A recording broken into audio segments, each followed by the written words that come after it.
ఎందుకంటే drinking habit కానీ లేదా జూదం ఆడటం కానీ బెట్టింగ్స్ పెట్టడం కానీ ఇట్లాంటి వాటికి మీరు ఎంత దూరంగా ఉంటే అంత సేఫ్ జోన్లో సెక్యూర్డ్ జోన్లో ఉంటారు.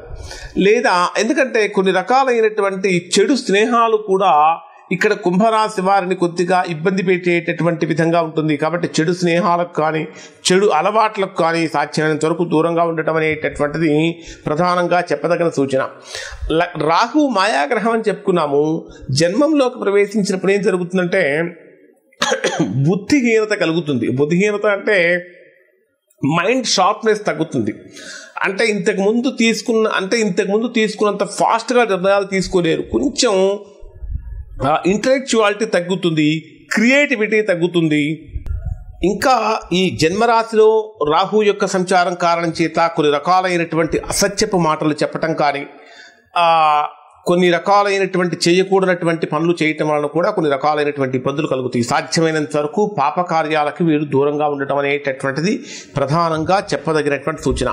మరి జన్మరాశిలో రాహు ప్రవేశించినప్పుడు ఉద్యోగరీత్యా గొప్ప గొప్ప అవకాశాలు వస్తున్నప్పటికీ కొన్ని నిర్ణయాలలో తేడాల వలన గొప్ప గొప్ప అవకాశాలు కూడా వదులుకునే అవకాశం ఉంటుంది.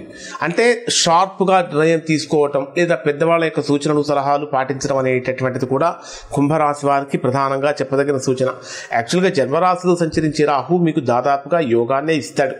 అయినప్పటికీ కొన్ని చిన్న చిన్న ప్రతికూలతలు కనుక తొలగిపోవాలంటే ఈ రాశిలో జన్మించినటువంటి వారు చేయవలసిన చక్కటి పరిహారం ఏమిటంటే సోమవారం రోజున పాలు బియ్యం పేదవాళ్లకు దానంగా సమర్పించడం చాలా మంచిది. దాంతోపాటు ప్రతి శనివారం రోజున గోధుమలు మరియు బెల్లము కలిసినటువంటి పదార్థాలను, అంటే గోధుమలు బెల్లంతో తయారు చేసినటువంటి పదార్థాలను దానంగా ఇవ్వటం అనే వలన కూడా మంచి ఫలితం కలుగుతుంది. ఎట్టి పరిస్థితుల్లో ఈ సంవత్సరంన్నర పాటు 18 నెలల పాటు కుంభరాశిలో జన్మించినటువంటి వారు నీలము మరియు నలుపు అంటే బ్లూ అండ్ బ్లాక్ కలర్ బట్టలు ధరించకుండా ఉండటం వలన మంచి ఫలితాలు పొందుతారు. ఇవి కుంభరాశి వారికి జన్మరాశిలో సంచరించే రాహువుల కలిగే ఫలితాలు.